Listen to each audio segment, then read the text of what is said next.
సింహము వలె వచ్చిన యూదా గోత్రపు సింహమైన యెహోవా మన అండ.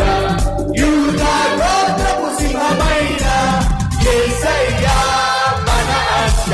యుద్ధము యెహోవాదే, యుద్ధము యెహోవాదే, యుద్ధము యెహోవాదే, యుద్ధము యెహోవాదే. మరోసారి యుద్ధము యెహోవాదే, యుద్ధము యెహోవాదే, యుద్ధము యెహోవాదే, యుద్ధము యెహోవాదే.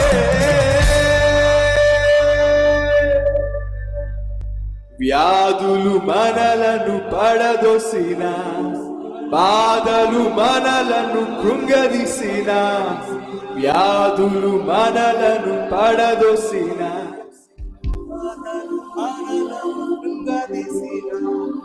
విశ్వాసమునకు కర్త అయిన యేసయ్యా మన అండ.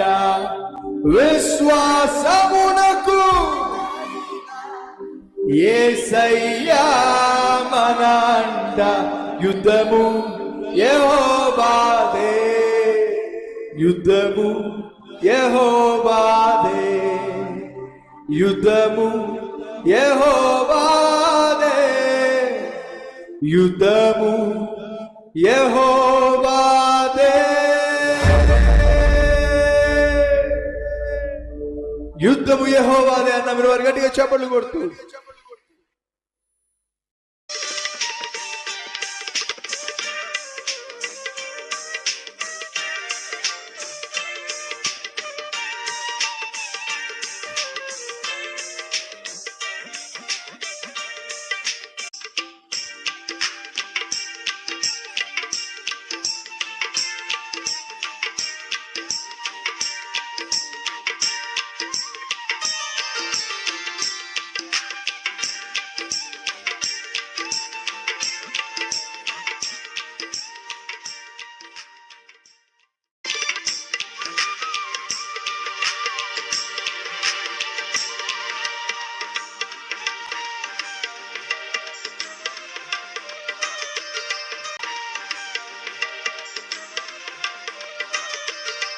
సమయంలో మరొక స్త్రీని మీ ముందు తీసుకురావాలి అని ఆశపడుతున్నాను.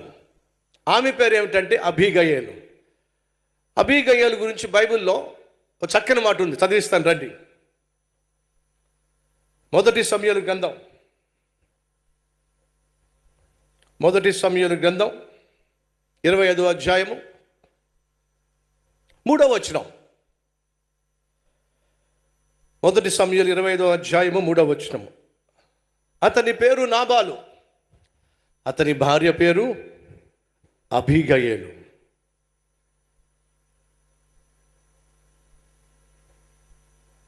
ఈ స్త్రీ సుబుద్ధి కలిగిన, 2 సౌందర్యము కలిగిన స్త్రీ. 2 విషయాలు రాయబడినాయి. అబీగయలు గురించి రాయబడుతున్నప్పుడు ఏమని చెప్పండి? ఆమె సుబుద్ధి కలిగిన స్త్రీ, 2 చెప్పండి సౌందర్యము కలిగిన స్త్రీ. బెత్షెబా గురించి రాసినప్పుడు ఆమె బహు సౌందర్యము కలిగిన స్త్రీ అని మాత్రమే ఉంది, కానీ సుబుద్ధి కలిగిన స్త్రీ అక్కడ లేదు. కానీ ఇక్కడ ఉంది. మరియ గురించి రాయబడినప్పుడు ఆమె కన్యక అనుంది. రిబ్కా గురించి రాయబడినప్పుడు రిబ్కా చక్కనిది, ఆమె కన్యక. ఆమెను ఏ పురుషుడు కూడలేదు. యోబు గురించి రాయబడినప్పుడు అతడు నీతిమంతుడు, యథార్థవంతుడు. దానియేలు గురించి రాయబడినప్పుడు అతడు దేవునికి బహు ప్రియుడు. ఈ పాపం చేయక మునుపు దావీదు గురించి మొదట్లో రాయబడింది ఏమిటండి? అతడు యెహోవా హృదయానుసారుడు. బాప్తిస్మిచ్చు యోహాను గురించి ఏమని రాయబడింది? స్త్రీలు కనిన వారిలో బాప్తిస్మిచ్చు యోహాను వంటి వాడు మరొకడు లేడు. మోషే గురించి ఏమి రాయబడి ఉంది? భూమి మీద ఉన్న వారిలో మోషే మిక్కిలి సాత్వికుడు, దేవుని ఇల్లు అంతటిలో నమ్మకమైన వాడు. సో అనగా మనం ఏం చూస్తున్నాం? పురుషుల గురించి కానీ స్త్రీల గురించి కానీ ప్రముఖమైనటువంటి వారి క్యారెక్టర్స్ గురించి మనం చదువుతున్నప్పుడు వారు కలిగి ఉన్నటువంటి ఉన్నత విలువలు ఏమిటో లిఖించబడినాయి. అబిగయలు గురించి మనం చూస్తున్నాం. ఆమె సుబుద్ధి అంటే అర్థం ఏమిటి? మంచి బుద్ధి కలిగిన స్త్రీ. అది గుణవతి అయిన స్త్రీ ప్లస్ సౌందర్యవతి, అందమైన స్త్రీ, అద్భుతమైన ఆత్మీయ స్త్రీ.